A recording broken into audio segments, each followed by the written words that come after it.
Olá pessoas, alunos, aqui é o professor Luiz Fernando. Estou iniciando aí mais uma aula falando aí sobre a passagem do feudalismo para a Idade Moderna e o que isso implicou aí no Brasil para a independência do nosso país. Em primeiro lugar aí nós temos as revoluções inglesas, que não foi uma só, foram várias revoluções inglesas, entre as quais temos aí a Revolução Puritana, a República de Cromwell, a restauração da dinastia dos Stuart e a Revolução Gloriosa. Tá, gente? Essas revoluções inglesas elas vão favorecer aí o acontecimento da primeira Revolução Industrial na Inglaterra. Tá, gente? A segunda Revolução Industrial também vai ser apoiada pelo Iluminismo, que é outra coisa que nós precisamos conhecer. E nesse mesmo século XVIII em que ocorre a primeira revolução industrial, em que acontece o iluminismo, que é chamado século das luzes, e em que acontece também a Revolução Francesa e a independência dos Estados Unidos, tá? Esse mesmo século aí vai acontecer a transição da idade do feudalismo para a idade moderna. Por que chama-se idade moderna? Né? Porque havia alguns elementos novos, tá? Nesse ano, né? E o ser humano, o homem daquele período se achava então moderno. São muitos eventos para falar de todos num vídeo só de 20 minutos. Eu vou tentar falar o mais sucintamente possível. E depois vou gravar outro vídeo para tentar contribuir o máximo possível aí com os conhecimentos de vocês. A Revolução Puritana ela vai marcar aí o fim do absolutismo na Inglaterra. O que é o absolutismo, gente? O absolutismo aí é a marca do período moderno e ele significa aí o poder todo centralizado nas mãos do rei. Então o rei ele fazia tudo lá no absolutismo. Ele comandava o exército, ele era o chefe administrativo, tá? Ele era o chefe legislativo, ele era tudo. E nesse período aí do absolutismo, a sociedade ela era dividida em classes, né? Primeiro estado, segundo estado e terceiro estado. O primeiro estado era o clero, segundo estado nobreza e terceiro estado era todo o resto da população, né? Camponeses, burgueses e todo o resto da população, mais de 90% da população, né? O clero era a igreja, né, que também estava muito presente, e a nobreza era funcionários do rei, pessoas com títulos chamados aí de sangue azul que podiam aí cobrar impostos em suas respectivas aí províncias. Bom, na Inglaterra nós tínhamos aí a dinastia chamada Dinastia Tudor, né, formada pelo Henrique VIII, né, foram os grandes absolutistas aí da Inglaterra desde aí o século XVI, tá? Ele promoveu a reforma anglicana, fundando uma igreja chamada Igreja Anglicana, porque o Papa não permitiu que ele divorciasse de sua esposa Catarina de Aragão para se casar com Ana Bolena. Então ele foi lá, rompeu com a igreja e fundou aí sua própria religião, sua própria igreja chamada Igreja Anglicana, onde ele era, vamos supor assim, o Papa, ele era o chefe supremo. Isso significou aí o absolutismo na Inglaterra, tá? Mas essa galera aí, né, os anglicanos, eles tinham que conviver tanto com católicos quanto com puritanos lá na Inglaterra. E quem eram os puritanos? Puritanos eram de uma religião chamada calvinismo, e eles seguiam João Calvino, acreditavam na mesma coisa que o Lutero acreditam, eram os famosos protestantes de hoje, com uma diferença que acreditavam aí na predestinação. Ok, gente? Então os puritanos eram maioria na Inglaterra, e eles formavam lá a Câmara dos Lordes, tá, gente? Que era um órgão administrativo lá da Inglaterra. Bom, a briga vai perpassar aí a disputa por religião. O rei absolutista descendente de Henrique VIII e Jaime I queria impor o absolutismo, queria impor, desculpa, o anglicanismo sobre todos, aumentava impostos, formava monopólios estatais e o parlamento de maioria calvinista queria combater isso. E a briga aí vai começar, né? Quando o rei ele tenta obrigar realmente isso. E num dado momento, a galera foi lá e votou lá vamos lá. O rei deflagrou uma perseguição religiosa aos puritanos. Confrontado pela Câmara dos Comuns, ele dissolveu o parlamento, que ficou inativo de 1614 a 1622. Aí, depois o filho dele, Carlos I, vai ascender ao poder. Em 1625, houve uma nova tentativa de acordo entre a coroa e o parlamento para que houvesse um novo aumento de impostos. A Câmara dos Lordes ficou a favor do rei, mas a Câmara dos Comuns novamente o confrontou. O rei decidiu então dissolver o parlamento, que ficou inativo até 1640. Em 1640, porém, Carlos I entrou em um novo conflito contra a Escócia e precisou novamente do tributo dos burgueses para bancar a guerra, convocando assim mais uma vez o parlamento. Novamente, a Câmara dos Comuns recusou-se a ajudá-lo, mas ao contrário do que ocorrera antes, os burgueses puritanos prepararam-se para um enfrentamento total contra o rei e a nobreza. Então, o rei precisou de uma ajuda na guerra contra a Escócia, principalmente dos burgueses, né, que era formado aí por essa galera, puritanos, e eles estavam lá com o apoio lá da Câmara dos Lordes, só que dessa vez eles não deixaram o rei fechar o Congresso, o parlamento. Dessa vez eles se prepararam para a guerra e o rei invadiu lá um local onde eles estiveram reunidos e na verdade eles não estavam reunidos, estavam preparados, com o exército preparado, e então entraram em guerra contra o rei. Porque aí o rei assim mostrou, né, que queria, declarou, vamos colocar entre aspas, guerra ao rei. E aí inicia-se a Revolução Puritana e a Guerra Civil, que durou entre 1640 e 649. Quem que vai ganhar essa revolução? Logicamente os puritanos. O rei vai perder. Então essa galera vai perder o poder. Em 1649 vai ascender os puritanos no poder, o parlamento, eles tomam o poder do rei, dão fim ao absolutismo. E aí criam uma república, chamada República de Cromwell, que durou entre 1649 e 1658. Eles vão matar o rei, né, e fundar uma república, e o líder do exército puritano, Oliver Cromwell, vai assumir aí como Lorde Protetor da Inglaterra nessa república. Só que essa república do Oliver Cromwell não diferenciava nada de uma monarquia. O Oliver Cromwell era como se fosse aí um rei mesmo. O cargo dele era hereditário, ele começou a se revoltar contra o parlamento e tudo mais. Tá? A história da Revolução Inglesa de 1649 a 1660 pode ser contada em poucas palavras. O fuzilamento por Cromwell dos Leveres em Beaufort tornou absolutamente inevitável a restauração da monarquia dos senhores, pois a ruptura entre grande burguesia e a pequena nobreza, por um lado, e as forças populares, por outro, significava que seu governo só poderia ser mantido por um exército, o que ao longo prazo provou ser extraordinariamente dispendioso e de difícil controle, ou por um compromisso com os representantes da velha ordem que restava. Então ele era muito autoritário, ele usava o exército para tudo, começou a perseguir qualquer pessoa com medo de alguém apoiar os descendentes do rei para voltarem.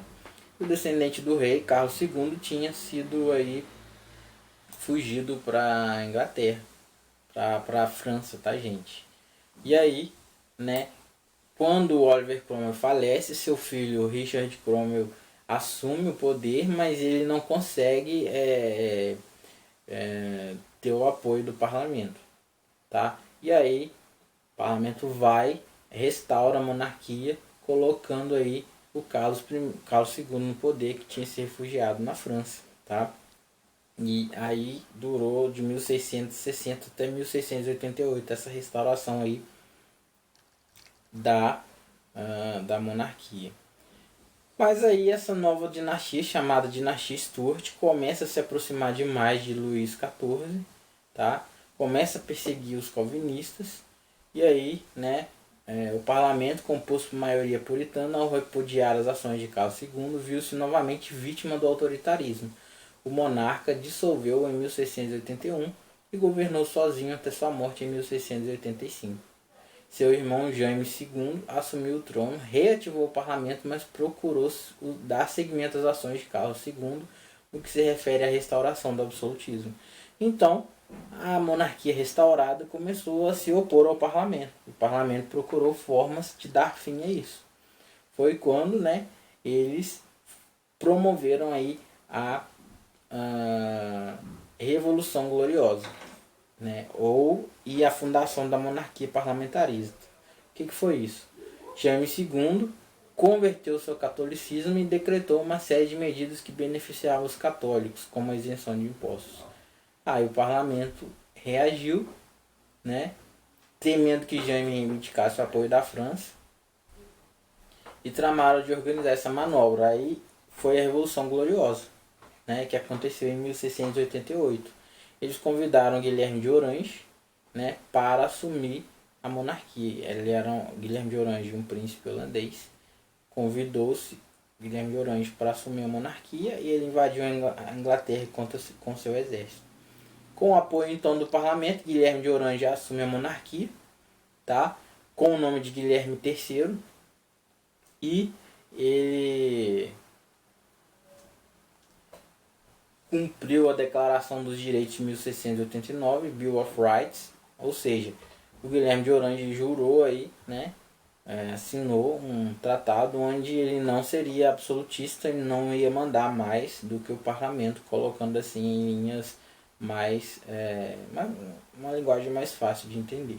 Funda-se assim uma monarquia parlamentarista, ou seja, era uma monarquia, mas o parlamento ele tinha aí certo poder também.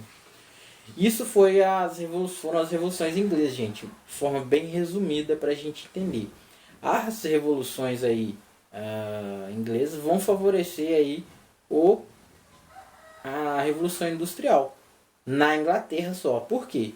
Porque como aí o rei ele não tinha apoio sozinho, ele não mandava sozinho, né? O parlamento era composto por quem? Por burgueses. Que eram burgueses? Eram pessoas que se enriqueciam. E na Inglaterra, qual era a forma mais latente de enriquecimento? As pessoas tinham propriedades individuais nas suas casas, nas suas fazendas, e ali fabricava-se tecido. Criava-se as ovelhinhas, dela tirava-se lã para fabricar tecidos. Com o tempo, nos Estados Unidos cultivava-se algodão, que era uma colônia, os Estados Unidos eram uma colônia da Inglaterra. O algodão ia para a Inglaterra. O algodão era uma forma de fabricar tecidos mais baratos, né? E com o tempo, esses tecidos que eram fabricados pelos mestres artesãos nessas propriedades, viu-se a necessidade aí de ampliar a produção, porque tinha uma saída muito grande, né? Tecidos, né? Na Europa, lugar muito frio. Então começou a se ampliar e começou a se criar aos poucos máquinas para fiar, ou seja, criar fios, máquinas para tecer. As máquinas iam tecendo lá os fios, né, e formando os tecidos, né? Criou-se as corporações de ofício, que eram locais onde, né, os artesãos se organizavam para produzir mais e mais, e assim foi acontecendo a Revolução Industrial na Inglaterra. Mais máquinas e mais máquinas foram sendo criadas para aumentar a produção de tecidos. Ok, gente? Bom, essa Revolução Industrial aí vai marcar o nascimento do capitalismo industrial, tá? E num momento em que tinha ideias chamadas ideias iluministas, que eu não vou entrar em cada iluminista, mas vocês têm aí no material de vocês né? Você pode até pesquisar na internet, eu vou falar o nome de alguns deles, que vai ajudar, que esses iluministas vão incentivar aí, né? Tecnologias, o desenvolvimento de tecnologias para aí o desenvolvimento da Revolução Industrial, e também para que as pessoas elas deixassem aquela ideia de que o rei era eleito por Deus e tudo mais. Então o que era o iluminismo? O iluminismo eram ideias filosóficas que combatiam aí, né, as ideias da igreja, né, que queria, né, tirar aquela mentalidade de que o rei era eleito por Deus. Então ela combatia também o absolutismo. Eles defendiam aí o liberalismo. O que é o liberalismo? Liberalismo, ele defende, por exemplo, que a economia ela tenha liberdade, que o Estado não controle a economia através da cobrança de impostos, mas deixe a economia fluir para que, né, haja livre concorrência, para que os preços se regulem e fiquem cada vez mais baixos à medida que tenham cada vez mais concorrentes. Liberalismo político, onde as pessoas possam escolher os seus representantes, tá? Entre os mais importantes filósofos temos John Locke, temos o Rousseau, Jean-Jacques Rousseau, temos o que formou aí a teoria do liberalismo econômico, Adam Smith, entre outros, tá? Temos René Descartes, né? Muitos outros aí.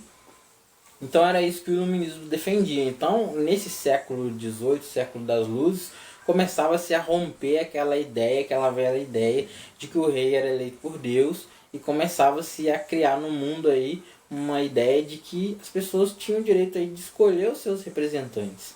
E aí nesse contexto que vai surgir aí em primeiro lugar a Revolução Americana, que é a independência dos Estados Unidos, e depois a Revolução Francesa, tá? Eu vou deixar outro vídeo para falar delas, mas aqui eu vou falar de uma forma bem sucinta.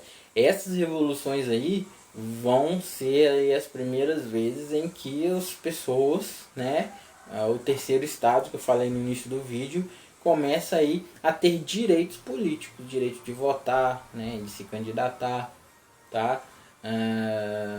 No caso da Revolução Americana, né, você tinha lá nos Estados Unidos 13 colônias, eram chamadas de 13 colônias, as colônias lá da América Inglesa, no norte da América.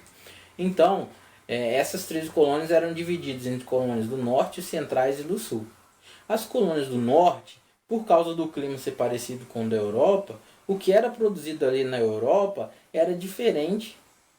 Aliás, o que era produzido nas colônias do norte era parecido com os produtos que eram produzidos na Europa. Então, os ingleses não importavam muito produtos ali das colônias do norte. E o comércio ali nas colônias do norte era mais interno. Já as colônias do sul, como o clima era mais quente, mais diferente do da Europa, tudo que era produzido no sul era voltado para exportar para a Inglaterra, como eu falei, o algodão, tá? Para a fabricação aí de tecidos. As colônias do sul ficavam intermediárias entre isso daí, né? Mais parecido com as do sul, um comércio mais interno. Isso favoreceu as colônias aí aliás, mais para as colônias do norte, o comércio interno.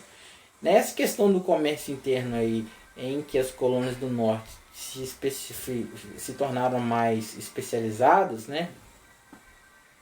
Elas começaram a se enriquecer, né? Elas praticavam o comércio triangular, né? Levando aí produtos para a Europa, da Europa para a África, e da África para elas, escravos, para o sul, né? E do sul, né? Produtos para a América aí do Norte, né? O chamado comércio triangular. E elas começaram a se enriquecer com isso. E com esse enriquecimento e com as ideias lá mercantilistas, aliás, com as ideias iluministas chegando nessa colônia, e também com o fato deles serem maioria puritana, né, evangélicos, eles vão criar aí esses ideais de liberdade, né, que vai culminar na independência dos Estados Unidos. Bom, galera, próximo vídeo eu continuo falando sobre a Revolução Americana e também sobre a independência, aliás, sobre a Revolução Francesa. É isso por hoje. Ficamos até aqui. Valeu!